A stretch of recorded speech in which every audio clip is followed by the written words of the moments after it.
के लिए काफी उथल पुथल भरा रहा। जहां एक और 2023 की तरह रूस यूक्रेन युद्ध इस साल भी दुनिया के फलक पर छाया रहा, तो वहीं गजा में हमास आतंकियों के खिलाफ इजराइल के सैन्य अभियान ने भी पूरी दुनिया का ध्यान अपनी ओर खींचा। वहीं साल के अंतिम महीने में सीरिया में राष्ट्रपति बशर अल असद के क्रूर शासन का अंत हो गया। 2024 अमेरिका के लिए भी खास रहा। साल के अंत में यहाँ हुए राष्ट्रपति चुनाव में पूर्व राष्ट्रपति डोनाल्ड ट्रंप की जीत हुई। एशिया में भी बड़ी घटना हुई, जहां बांग्लादेश में विशाल छात्र आंदोलन देखा गया और वहां की प्रधानमंत्री शेख हसीना को देश छोड़कर भागना पड़ा। आइए एक नजर डालते हैं साल 2024 की कुछ बड़ी घटनाओं पर। सबसे पहले बात करते हैं रूस यूक्रेन युद्ध की। साल 2024 में 24 फरवरी के दिन रूस यूक्रेन युद्ध के 2 साल पूरे हो गए। 2 साल बीतने के बाद भी इस युद्ध की विभीषिका में कोई कमी नहीं आई। एक तरफ रूस लगातार यूक्रेन के कई इलाकों पर कब्जा करता चला गया, तो वहीं अमेरिका और पश्चिमी देशों के सहयोग से यूक्रेन भी रूस को कड़ी टक्कर देता दिखाई दिया। इसी बीच एक ऐसी खबर आई जिसके बाद अमेरिका ने रूस पर कई प्रतिबंध लगा दिए। फरवरी में खबर आई कि रूस की जेल में बंद पुतिन की सत्ता को चुनौती देने वाले उनके सबसे बड़े आलोचक अलेक्सी नवेल्नी की मौत हो गई है।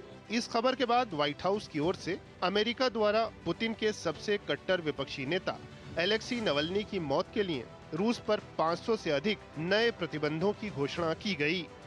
अमेरिकी राष्ट्रपति जो बाइडेन ने कहा कि यूक्रेन के बहादुर लोग अपनी स्वतंत्रता और भविष्य की रक्षा के लिए दृढ़ संकल्प के साथ लड़ते रहे हैं। नाटो पहले से कहीं अधिक मजबूत और एकजुट है। हम यूक्रेन के समर्थन में रूस को उसकी आक्रामकता के लिए जवाबदेह ठहराने के लिए प्रतिबद्ध हैं। नवेल्नी रूसी राष्ट्रपति पुतिन के मुखर विरोधी थे। मीडिया रिपोर्ट में बताया गया कि जेल में ही उनकी अचानक तबीयत खराब हो गई और वो बेहोश हो गए, जिसके बाद उन्हें तुरंत डॉक्टर के पास ले जाया गया, लेकिन वो जिंदा नहीं बच सके और उनकी मौत हो गई।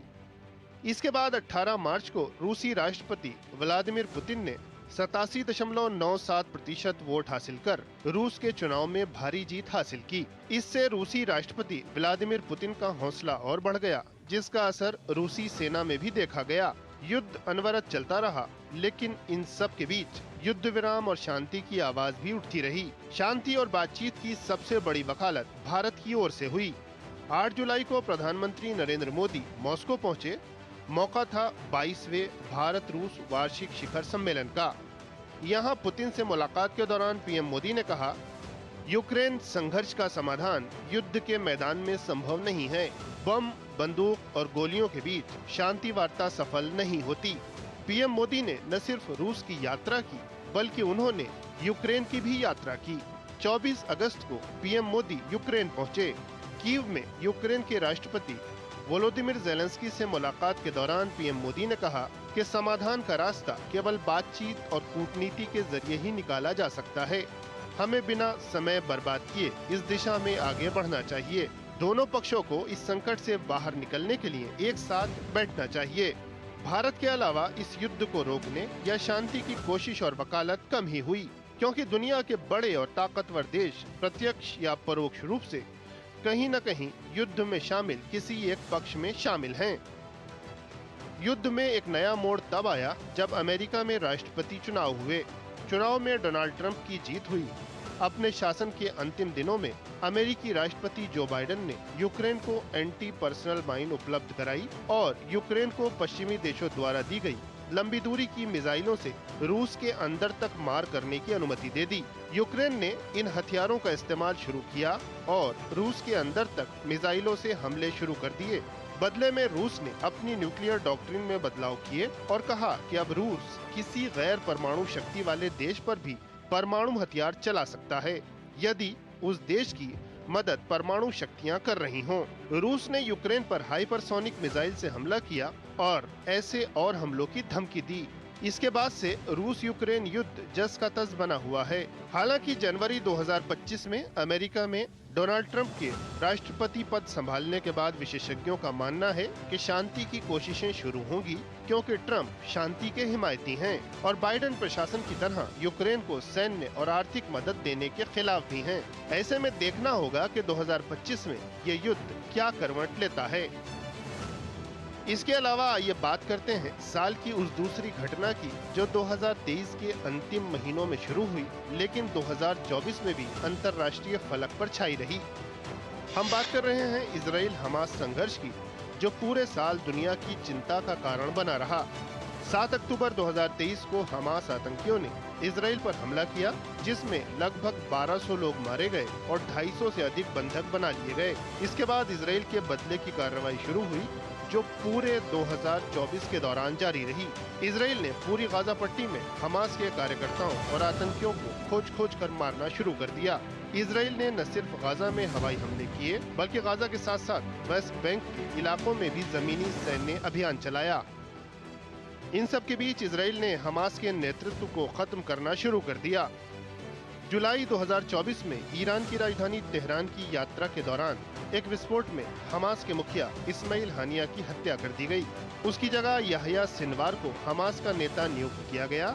सिनवार को अक्टूबर 2024 में गाजा में इजरायली रक्षा बल के सैनिकों ने मार गिराया। वो 7 अक्टूबर के हमलों का साजिश करता था और इजराइल के लिए सर्वाधिक वांछित था। युद्ध शुरू होने के बाद से हमास के कई अन्य शीर्ष कमांडरों को इजराइल द्वारा मार गिराया गया। समूह का बुनियादी ढांचा और गाजा पट्टी में खुले तौर पर काम करने की क्षमता लगभग नष्ट हो गई है।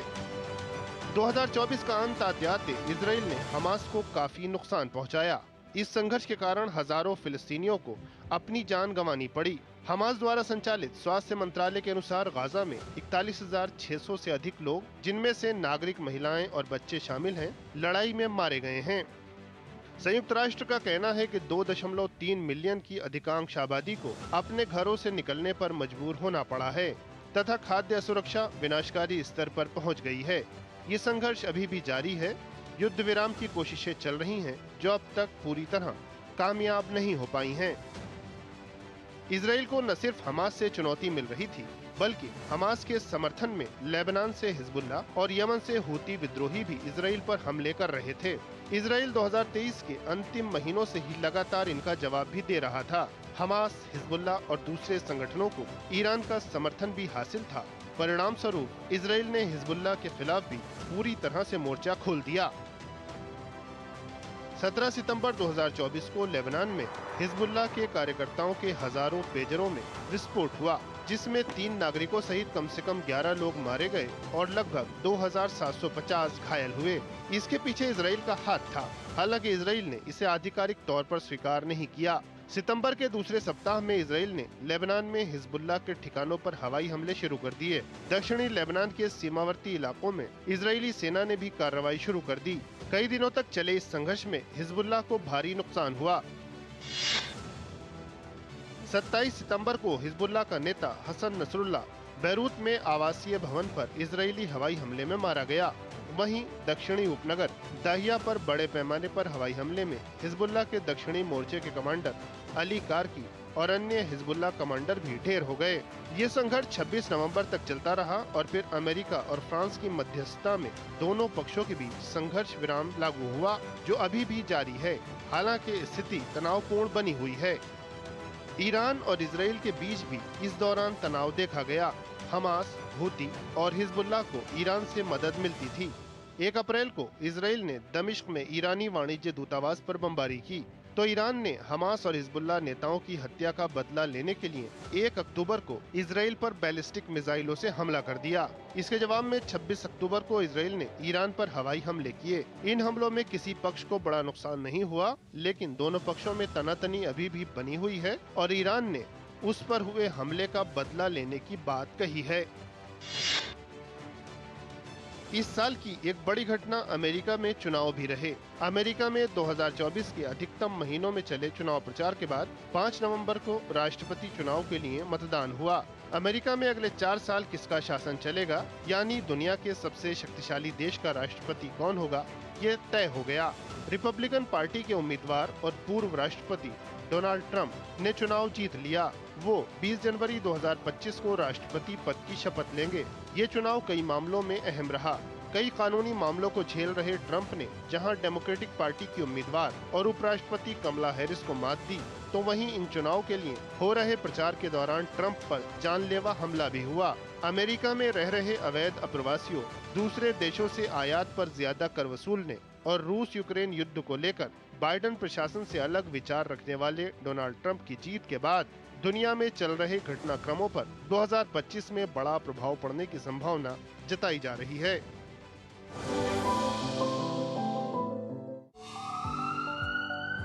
स्वास्थ्य से जुड़ी महत्वपूर्ण बात, देश के प्रख्यात विशेषज्ञों के साथ कैसे हो रोग के लक्षणों की पहचान। यदि आप हैं किसी रोग से परेशान, फोन और ईमेल के माध्यम से पूछें अपना सवाल, विशेषज्ञों से मिलेगा सही समाधान। देखिए स्वास्थ्य से जुड़ा विशेष कार्यक्रम टोटल हेल्थ, सिर्फ डीडी न्यूज पर। राष्ट्रीय खबरें हो या अंतर्राष्ट्रीय मुद्दे की बात, राजनीति से जुड़ा हर पहलू, साथ ही बिजनेस का उतार चढ़ाव, खेल जगत की अपडेट से लेकर मनोरंजन की छोटी बड़ी हलचल, देखिए मिड डे प्राइम।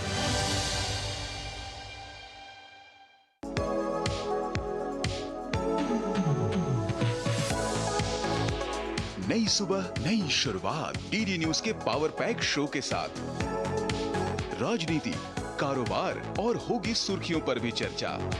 अखबारों की हेडलाइंस, खेल, सिनेमा सहित मिलेगी संपूर्ण खबर। देखिए नया सवेरा सोमवार से शुक्रवार सुबह 8 बजे डीडी न्यूज पर। राजनीति की चाल से दुनिया के हाल तक, खेल के मैदान से किसान के खलियान तक, दिन भर की हर छोटी बड़ी खबर को समेटे खबर के हर किरदार को दिखाते हैं हम। डीडी न्यूज का प्राइम टाइम शो देखिए न्यूज नाइट हर रात 8 बजे।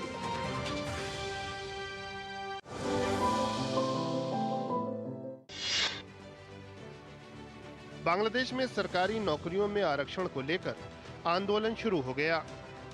1 जुलाई से चल रहे छात्र आंदोलन के बाद 21 जुलाई को बांग्लादेश के सुप्रीम कोर्ट ने सरकारी नौकरियों में आरक्षण को लगभग समाप्त कर दिया था, लेकिन इस फैसले के बावजूद बांग्लादेश के छात्रों और लोगों का आक्रोश शांत नहीं हुआ। शेख हसीना के इस्तीफे की मांग जोर पकड़ने लगी। यूनिवर्सिटी और कॉलेजों से शुरू हुआ आंदोलन देश के कोने कोने में पहुंच गया और विपक्षी दल भी सड़कों पर उतर आए। छात्र संगठनों ने 4 अगस्त से पूर्ण असहयोग आंदोलन शुरू करने की घोषणा की। सरकार ने इन प्रदर्शनों का सख्ती से दमन करने का प्रयास किया। गोलियां चलीं, सेना सड़कों पर उतरी, लेकिन लोग नहीं थमे। 4 अगस्त को हुई हिंसा में कम से कम 94 लोग मारे गए। छात्र आंदोलन की शुरुआत से मौतों का आंकड़ा 300 को पार कर गया। हिंसा सिर्फ प्रदर्शनकारियों और पुलिस के बीच ही नहीं हुई, बल्कि सत्ताधारी अवामी लीग के कार्यकर्ता भी इसमें शामिल हो गए। देश के कोने कोने में लोग आमने सामने आ गए। बेहद तनावपूर्ण हालात और व्यापक हिंसा के बावजूद ढाका की तरफ मार्च के ऐलान से न प्रदर्शनकारी पीछे हटे और न ही छात्र संगठन, लेकिन सख्त कर्फ्यू और बड़े पैमाने पर हुई हिंसा के बाद भी लोग नहीं थमे और शेख हसीना को पद छोड़ना पड़ा। साथ ही उन्हें देश छोड़कर भी जाना पड़ा। सरकारी नौकरियों में आरक्षण के खिलाफ शुरू हुआ ये छात्र आंदोलन देशव्यापी प्रदर्शन में तब्दील होकर शेख हसीना की सरकार के पतन तक पहुंच गया। 5 अगस्त को बांग्लादेश की प्रधानमंत्री शेख हसीना ने देश छोड़ दिया और वो भारत पहुंची। इसके बाद बांग्लादेश में मोहम्मद यूनुस के नेतृत्व में अंतरिम सरकार का गठन हुआ। देश में अल्पसंख्यकों, खासकर हिंदू समुदाय के खिलाफ हिंसा शुरू हो गई। बांग्लादेश में एक बार फिर जमात जैसे कट्टरपंथी संगठन सरकार चलाने में शामिल हो गए। अंतरिम सरकार ने बांग्ला अस्मिता पर हमला कर दिया। बांग्लादेश के राष्ट्रपिता शेख मुजीबुर रहमान की पहचान को मिटाना शुरू कर दिया और तब से बांग्लादेश के अंतरिम प्रशासन द्वारा लिए जा रहे निर्णय चिंता का विषय बने हुए हैं। हिंदुओं और अल्पसंख्यकों पर हो रहे अत्याचारों पर भारत भी बांग्लादेश प्रशासन के सामने अपनी चिंता जता चुका है। साल 2024 की एक बड़ी घटना सीरिया में बशर अल असद के शासन का अंत है। सीरिया में दिसंबर महीने से पहले अलग अलग इलाकों में अलग अलग विद्रोहियों का कब्जा था। ये विद्रोही 2011 से असद शासन के खिलाफ जनता में उठ रही विद्रोह की आग के बाद पैदा हुए थे। बाद में इन विद्रोहियों ने बाहरी ताकतों की मदद से अपने अपने सशस्त्र समूह बना लिए और विभिन्न इलाकों में इनका कब्जा हो गया। राष्ट्रपति बशर अल असद की सेना रूस और ईरान की मदद से लगातार इन विद्रोहियों के खिलाफ संघर्ष कर रही थी और देश के करीब 70% इलाके में सीरियाई सेना का कब्जा था। लेकिन इजराइल से संघर्ष में ईरान समर्थित हिजबुल्ला और ईरान का कमजोर होना और रूस यूक्रेन युद्ध में उलझे रहना इन विद्रोहियों के लिए एक मौका बन गया। नवंबर के अंतिम दिनों में इदलिब में शासन कर रहे विद्रोही समूह हयात तहरीर अश-शाम ने असद की सेनाओं पर हमले शुरू कर दिए और एक के बाद एक कई शहर कब्जे में करते हुए 8 दिसंबर को राजधानी दमिश्क पर नियंत्रण हासिल कर लिया। इसके बाद असद मॉस्को भाग गए। सीरिया बशर अल असद के शासन से आजाद हो गया। सीरिया में इदलिब में चल रही सरकार के मुखिया मोहम्मद बशीर के नेतृत्व में अंतरिम सरकार का गठन हुआ। सीरिया को असद के क्रूर शासन से तो मुक्ति मिल गई, लेकिन सीरिया में विभिन्न विद्रोही संगठनों की मौजूदगी के कारण इस देश की अस्थिरता पर अभी भी संशय बना हुआ है। साल 2024 पाकिस्तान के लिए भी महत्वपूर्ण रहा। यहाँ इमरान खान की पार्टी पीटीआई और इमरान खान को लगातार कानूनी और सियासी विरोध झेलना पड़ रहा था। पाकिस्तान में हुए आम चुनाव के बाद 11 फरवरी को 67 घंटों के बाद सभी सीटों के नतीजे घोषित किए गए। इसमें किसी भी पार्टी को बहुमत नहीं मिला। हालांकि इमरान समर्थक निर्दलीय उम्मीदवारों ने सबसे ज्यादा 93 सीटें जीती। नवाज शरीफ की PMLN और बिलावल भुट्टो की PPP ने बहुमत हासिल करने के लिए गठबंधन किया। इस गठबंधन ने नवाज के छोटे भाई और पूर्व प्रधानमंत्री शहबाज शरीफ को PM पद का उम्मीदवार घोषित किया। इस तरह शहबाज शरीफ पाकिस्तान के प्रधानमंत्री बन गए। इमरान खान लगातार जेल में बंद हैं। उनके खिलाफ लगातार कानूनी कार्रवाई चल रही है। इमरान की पार्टी उनकी रिहाई के लिए पाकिस्तान की सड़कों पर संघर्ष कर रही है। झूठ से भी खतरनाक होता है अधूरा सच, और वैसे ही खतरनाक होती है अधूरी खबर, क्योंकि हर खबर के साथ जुड़ा होता है उसका इतिहास, वर्तमान और भविष्य। देखिए हर बड़ी खबर जिसमें होगा तथ्य, तर्क और सबूत। देखिए पूरा सच प्रखर श्रीवास्तव के साथ सोमवार से शुक्रवार शाम 7:30 बजे सिर्फ DD न्यूज पर।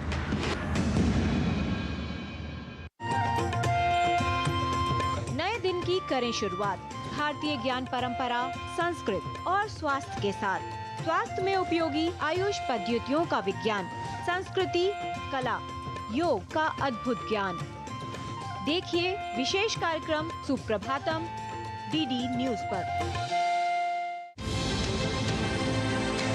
राष्ट्रीय खबरें हो या अंतर्राष्ट्रीय मुद्दे की बात, राजनीति से जुड़ा हर पहलू, साथ ही बिजनेस का उतार चढ़ाव, खेल जगत की अपडेट से लेकर मनोरंजन की छोटी बड़ी हलचल। देखिए मिड डे प्राइम।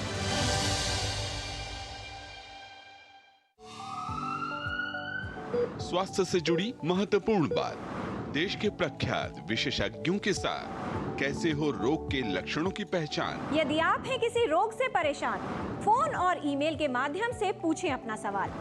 विशेषज्ञों से मिलेगा सही समाधान। देखिए स्वास्थ्य से जुड़ा विशेष कार्यक्रम टोटल हेल्थ सिर्फ DD न्यूज पर।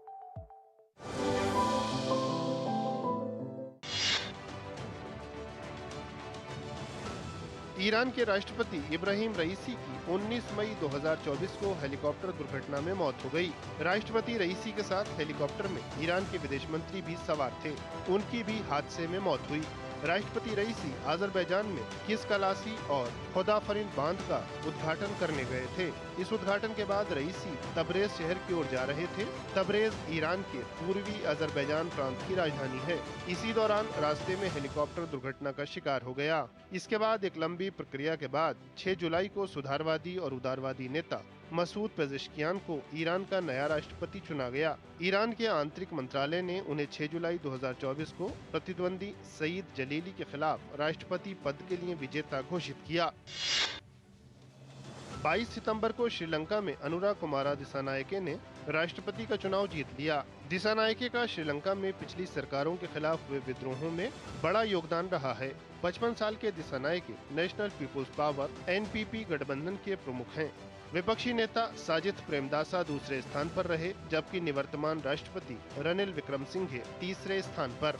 साल 2022 में श्रीलंका को बड़े पैमाने पर आर्थिक संकट का सामना करना पड़ा, जिसके बाद बड़े पैमाने पर विरोध प्रदर्शन हुए और गोटाबाया राजपक्षे को राष्ट्रपति पद से हटना पड़ा और उसके बाद देश में पहली बार राष्ट्रपति पद के लिए चुनाव हुआ।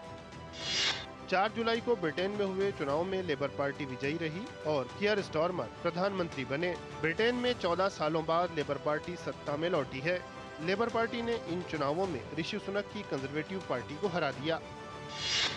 दक्षिण कोरिया के राष्ट्रपति यून सुक येओल ने 3 दिसंबर की रात को देश में अचानक मार्शल लॉ लगा दिया। इसके कुछ ही घंटों बाद देश की संसद ने मार्शल लॉ को खारिज कर दिया, जिसके बाद राष्ट्रपति को मार्शल लॉ का आदेश वापस लेना पड़ा।